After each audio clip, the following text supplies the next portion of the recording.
Salut, moi c'est Jérôme Vermelin et vous écoutez Les gens qui lisent sont plus heureux. Et si, à l'heure où les réseaux sociaux vampirisent nos cerveaux, prendre le temps d'ouvrir un livre était devenu un acte de résistance? Ce podcast, c'est celui des passionnés de lecture, sous toutes ses formes, sans préjugés. Dans cet épisode, mon invité est le romancier Marc Lévy. Quand Zuckerberg vous dit avec un grand sourire « Nous avons créé Facebook pour réunir le monde », c'est un mensonge. Mais vous voyez, c'est à lui foutre des claques. C'est un Marc Lévy combatif et inspiré qu'on retrouve avec Le Crépuscule des Fauves, qui paraît chez Robert Laffont et Versilio. Il s'agit du deuxième volet de la saga 9, entamé en septembre dernier avec C'est arrivé la nuit. Ses héros, une bande de hackers de plusieurs nationalités qui partent en guerre contre une mystérieuse organisation qui manipule nos informations personnelles par le biais des nouvelles technologies. C'est tout sauf de la fiction, à en croire l'auteur aux 55 millions de livres vendus.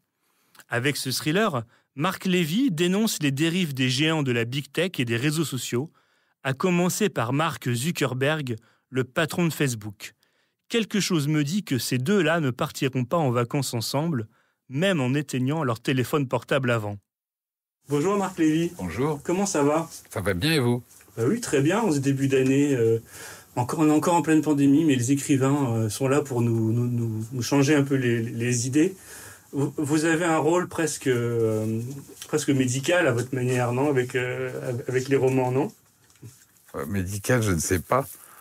Mais oui, enfin, le roman, c'est un moyen d'évasion à un moment donné où on est confiné.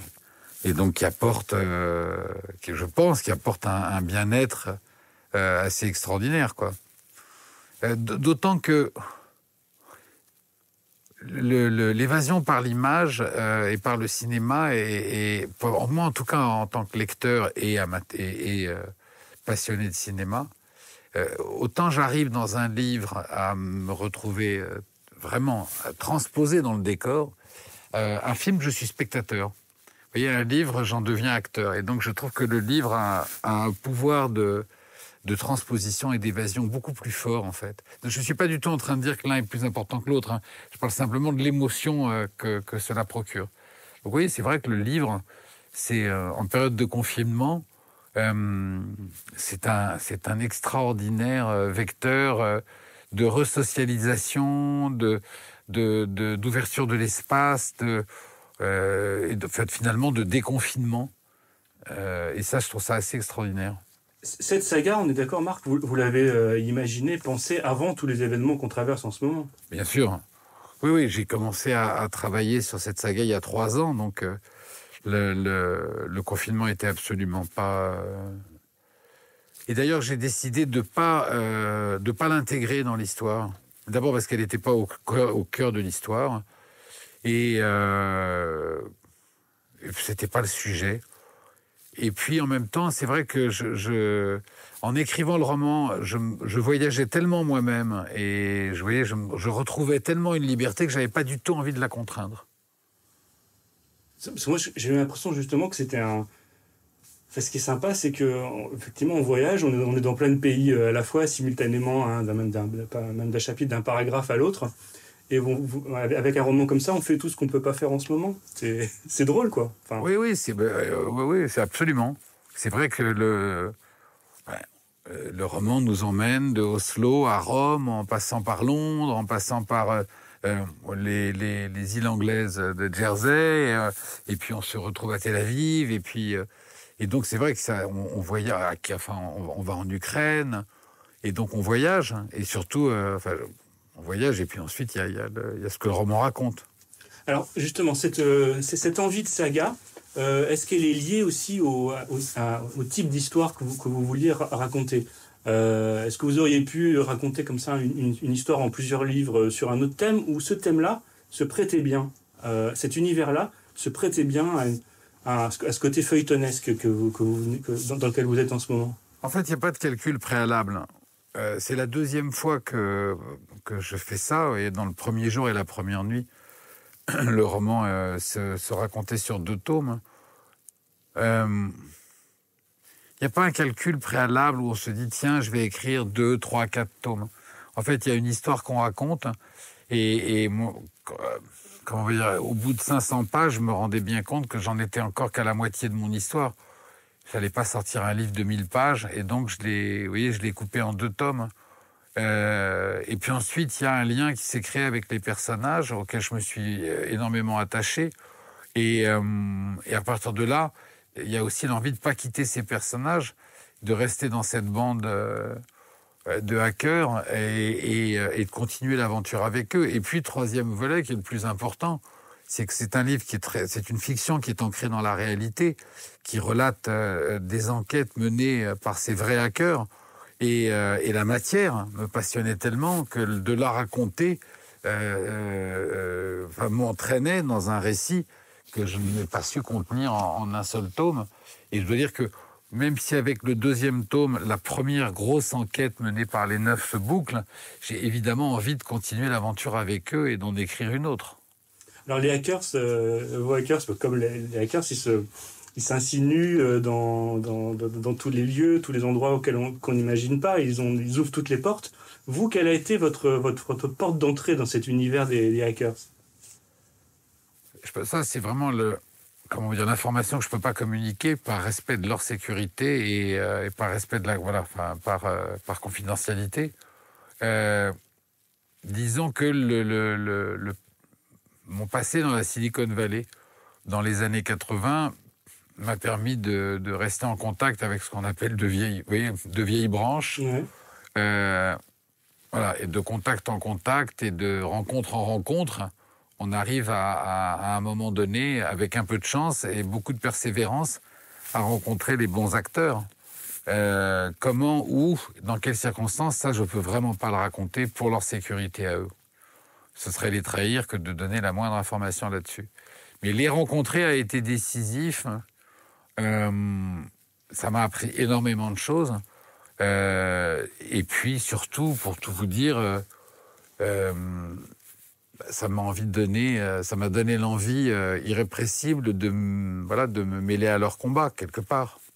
Qu'est-ce que vous ne connaissiez pas sur l'univers des hackers, que vous ne soupçonniez pas avant de l'explorer un peu plus? Il est très important, quand on parle de l'univers des hackers, parce que le mot hacker est un mot qui est utilisé à bon et mauvais escient. Enfin,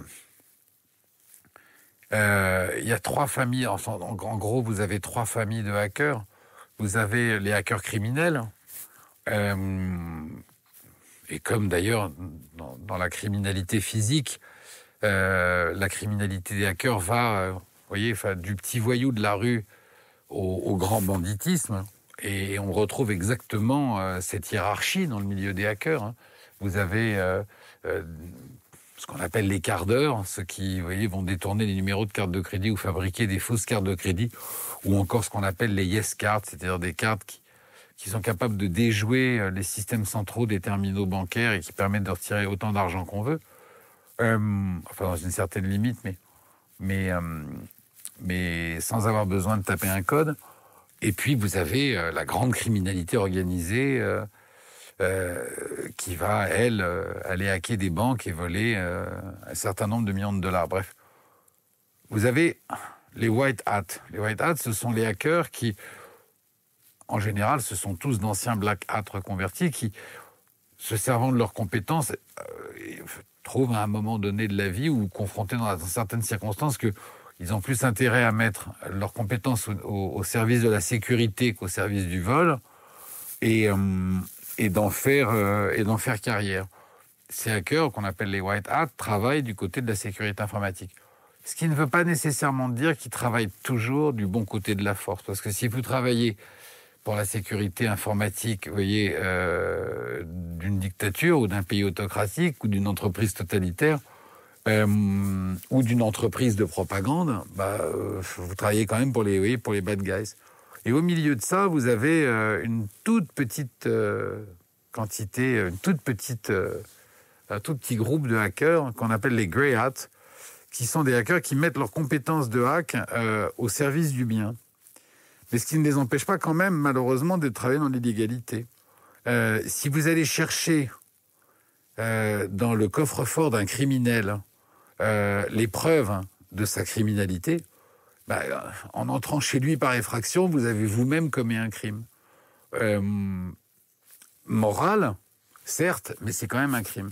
Et comme on vit dans une société qui protège malheureusement plus la grande criminalité en col blanc que ceux qui la dénoncent, et ceux qui la dénoncent, mais à cœur en question, les grey hats prennent des risques énormes, et notamment le risque de passer leur vie en prison.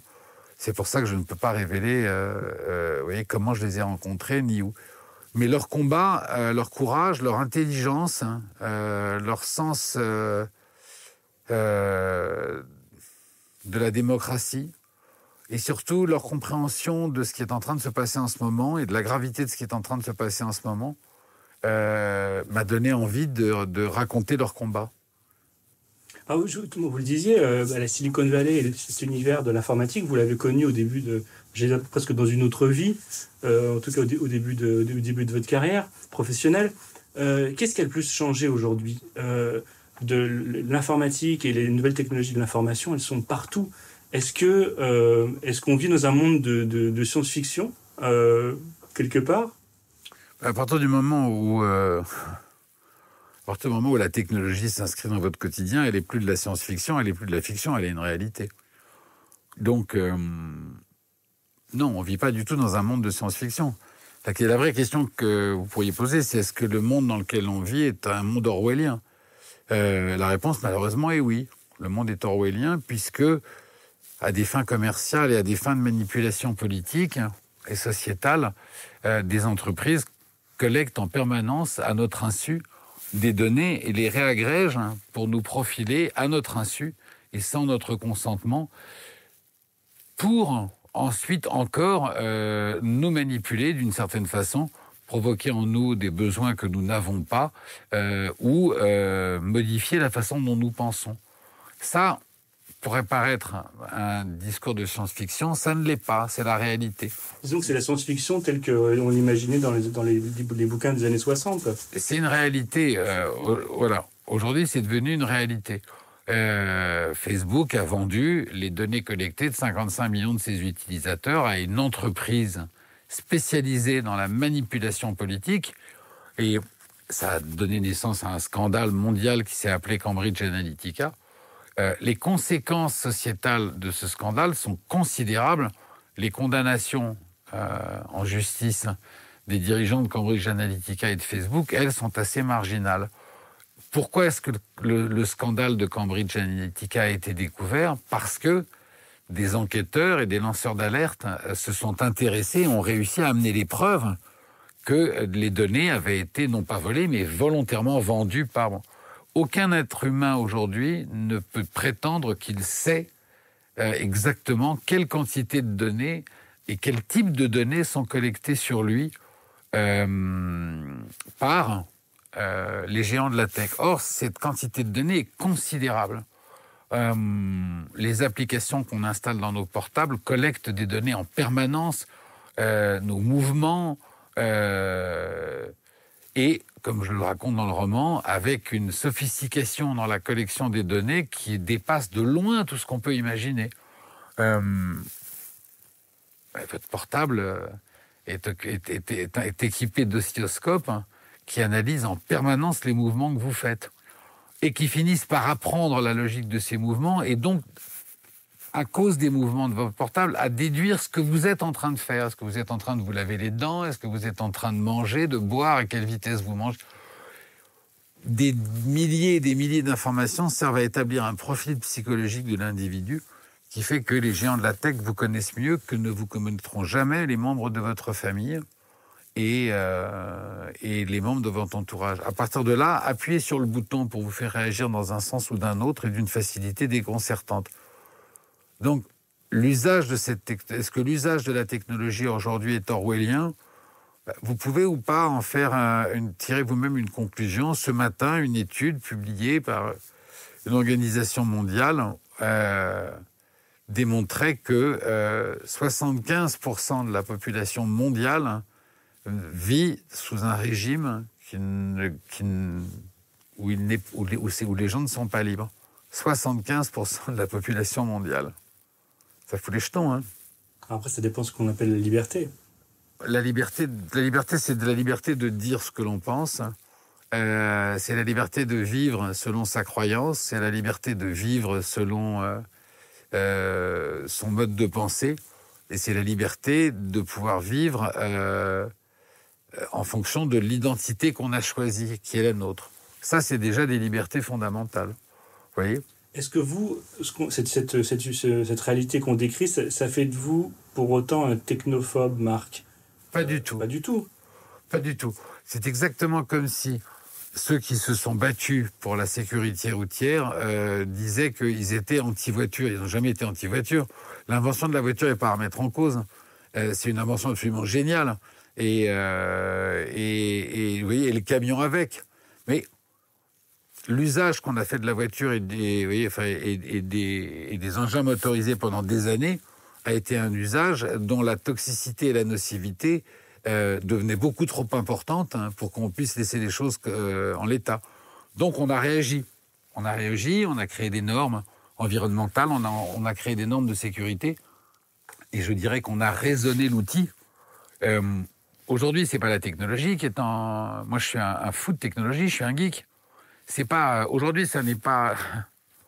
Aujourd'hui, ça n'est pas la technologie que je condamne, moi, violemment. Ce sont les gens qui s'enrichissent à outrance avec cette technologie par des méthodes qui sont des méthodes criminelles. J'en reviens en ce moment... moi, j'en veux énormément à Facebook et à Zuckerberg et à Sanders et à tous ceux qui... Pourquoi ? Parce que Facebook est devenu la plus grande plateforme de propagande et que le comportement de cette entreprise qui fait qu'aujourd'hui, Zuckerberg pèse 100 milliards de dollars à lui tout seul. Donc voilà, vous avez une entreprise qui est devenue la plateforme de référence de tous les extrémismes et de tous les fascismes possibles sur la planète, qui a sans aucun doute propulsé et donné un élan considérable à la poussée des extrémismes de toute nature, qui est impliqué dans la propagation de fausses nouvelles qui ont conduit à un génocide, qui a laissé faire uniquement pour des raisons pécuniaires et d'enrichissement la prolifération des fausses nouvelles et l'installation d'un monde où les moyens donnés aux fausses nouvelles sont beaucoup plus importants qu'aux vraies. Donc, comme pour citer Sacha Baron Cohen, Goebbels n'aurait pu rêver d'un outil de propagande comme celui de Facebook. Et c'est pas une entreprise. Quand Zuckerberg vous dit avec un grand sourire, nous avons créé Facebook pour réunir le monde, c'est un mensonge. Mais vous voyez, c'est à lui foutre des claques. Il a créé un outil qui a fait de lui un multimilliardaire et en même temps un fou mégalomaniaque qui est en train de détruire la démocratie. Et avec une espèce de grossièreté incroyable. Bon, oui, ça, j'ai envie d'entrer en guerre contre eux. Mais comme aujourd'hui, vous voyez, de grands reporters sont entrés en guerre contre eux, et comme aujourd'hui, ceux qui ont un sens de ce qu'est la démocratie, ceux qui se souviennent des dangers du fascisme, et ceux qui ont un sens de l'humanité, qui ont plus d'amour pour l'humanité que pour l'argent, ce qui n'est pas le cas de Zuckerberg, ont envie de se battre contre cette entreprise. Et moi, je sais que je me battrai jusqu'à ce que... c'est le combat de David contre Goliath. Mais j'espère qu'un jour, Zuckerberg passera par la case prison sans toucher les 20 000 francs pour les crimes qu'a commis son entreprise. Est-ce que la pandémie qu'on traverse, elle ne renforce pas quand même cette tendance au traçage, au pistage des individus? En ce moment, en Europe, on parle de créer un passeport pour les individus, pour savoir si... Mais on confond tout. Créer un passeport pour la vaccination, je ne comprends pas en quoi c'est une privation de liberté. C'est complètement débile. Ça, vous voyez, c'est là en même temps qu'on est dans la désintoxication. Avoir une carte, c'est comme si on disait le permis de conduire, c'est une atteinte aux libertés. Vous voyez, si vous êtes vacciné, vous avez une carte disant que vous êtes plus dangereux. Basta, cosy, quoi. Si vous ne voulez pas être vacciné, vous ne voulez pas être vacciné, vous ne l'aurez pas. Mais de toute façon, il n'y a pas de débat sur la question du passeport. Écoutez, il y a 30 ans, la technologie n'existait pas. Le nombre de pays où il fallait avoir un carnet de vaccination pour rentrer, c'était comme ça paraissait logique. Donc, c'est pas aujourd'hui parce que vous avez la lubie des anti-vaccins, vous voyez, qui eux-mêmes sont des victimes de la désinformation et de l'intoxication. Enfin, je rentrerai pas dans ce débat parce que c'est dément. Mais Et les réseaux sociaux leur donnent une plateforme pour s'exprimer. Mais leur donnent une chambre d'écho qui est extraordinaire. Il y a quand même des gens, il y a une... je rigole pas quand je vous dis ça. Vous avez des dizaines de milliers de gens qui croient que Bill Gates a mis une micro-puce dans un vaccin pour pouvoir nous tracer. Et ces mêmes gens se promènent à longueur de journée avec un téléphone portable dans la main, pour lequel ils ont payé en plus. C'est pas qu'on leur a dit on va vous vacciner gratuitement. Ils ont acheté le truc entre 300 et 1000 euros. Vous voyez, ils en changent tous les 2 ans, histoire que la puce soit de dernière... qui est un outil, ils mettent ça sur leur table de nuit, ils ont une montre connectée, vous voyez, ils ont une brosse à dents électronique, ils ont mis des objets connectés chez eux, donc ils sont toute la journée, ils sont tracés, ils sont fliqués, mais ils pensent qu'on a mis une puce dans un vaccin. Non. Bonjour les petits vélos. Et ça, si vous voulez, cet abrutissement de la pensée, c'est absolument le fait de la désinformation sur les réseaux sociaux, parce que ce que je raconte notamment dans le livre, parce que mes 9 montrent et démontrent, c'est l'extraordinaire somme d'argent qui est consacrée à fabriquer des outils de désinformation. Parce que les gens qui sont touchés par la désinformation, ils sont pas touchés par la désinformation parce qu'ils sont idiots. Ils sont touchés par la désinformation parce que les moyens techniques mis en œuvre pour désinformer sont extraordinaires. Vous voyez ce que je veux dire ? Quand vous prenez une image, voilà, par exemple, c'est extraordinaire d'analyser dans la campagne électorale américaine la façon dont les images du président élu ont été manipulées pour faire croire qu'il s'endormait pendant un discours. En fait, on a pris des images d'un moment où il est en train de se recueillir et donc il a les yeux fermés, il est comme ça. Il y a un travail de montage et de modification de l'image qui est extraordinairement bien fait. Ces images sont greffées dans des images où il est en train de faire un discours. Et si vous regardez une fois que le clip vous arrive sur Facebook, vous êtes convaincu que le mec s'endort au milieu d'une phrase. Et comme derrière, il y a un commentaire qui dit il est trop vieux, il est has-been. Quelqu'un de bonne foi. Donc, il y a eu un documentaire qui est paru en France il n'y a pas très longtemps, qui est un exemple extraordinaire. Un documentaire, c'est pas un documentaire. On parlait de Hold Up. Ouais. Hold Up est un extraordinaire exemple de monument de désinformation, fait avec un cynisme absolu par des gens qui ont voulu se créer une espèce de pseudo-notoriété et qui sont 2 gigantesques escrocs. C'est un formidable monument. Voilà un exemple parfait de désinformation. Mais vous regardez Hold Up, et vous êtes un peu... vous êtes secoué. Ce qui est très angoissant, c'est de se dire que ces entreprises de désinformation disposent aujourd'hui de moyens économiques beaucoup plus importants que vous ne pouvez en disposer, vous, pour faire un documentaire sur la vérité. Voilà. Et c'est là que Facebook, notamment, étant une chambre d'écho qui ne recule devant rien du moment que derrière elle engrange de l'argent, il y a une... Parce que c'est quoi la différence aujourd'hui entre Facebook et TF1 ? La différence, c'est que si moi je vous amène un reportage bidon sur TF1, vous n'allez pas le diffuser. Parce que vous dire, mais je ne peux pas diffuser ça, c'est de la fausse information. Zuckerberg, il le diffuse. Il dit, venez, allez-y, moi je passe. Et s'il voit que les gens sont contents de le regarder, il le pousse. L'algorithme le pousse parce qu'il va vendre de la pub derrière et que sa fortune va augmenter d'autant. Marc, si on remontait 20 ans en arrière, est-ce que s'il fallait choisir entre romancier et hacker, vous hésiteriez ? Pourquoi choisir ? Je sais pas. J'ai une grande révélation en fait. Non, mais... Pardon, c'est le romancier qui vous répond. Pourquoi choisir ? Pourquoi devoir toujours choisir ? Je sais pas, c'est une question de journaliste, en fait.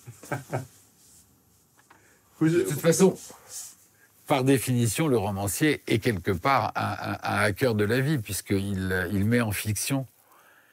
Mais il n'y a pas de mensonge, parce que sur la couverture, il y a écrit roman. Ouais. Je fais une mini-parenthèse, mais on va revenir au roman. Au métier de romancier, mais vous seriez un bon hacker, vous en tant qu'informaticien, vous êtes... Non, à mon âge, on n'est plus... Mais vous aimiez bien ça, non? À qui? Je sais pas. Non, mais l'informatique. C'est qui va absolument te faire dire qu'il a été. Non, mais l'informatique et j'ai commencé dans ce milieu en 84 quand j'étais très très jeune, mais à l'époque de la préhistoire. Donc moi, je suis malheureusement un dinosaure de l'informatique. Mais je dois vous dire qu'à l'époque, quand j'étais dans la Silicon Valley, dans les années 80, il y avait un vrai projet de société. Les gens qui travaillaient les gens qui étaient dans la Silicon Valley n'étaient pas là pour devenir milliardaires.